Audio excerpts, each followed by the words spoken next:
Hi everyone, welcome back to the channel. In today's video, I'll show you how to use WhatsApp without showing your active status.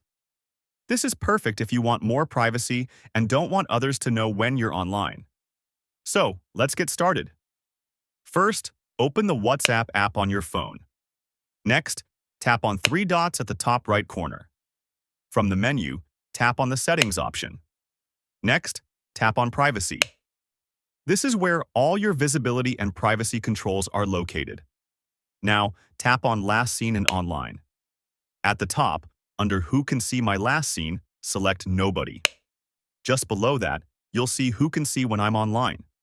Set this option to Same as Last Seen. And that's it.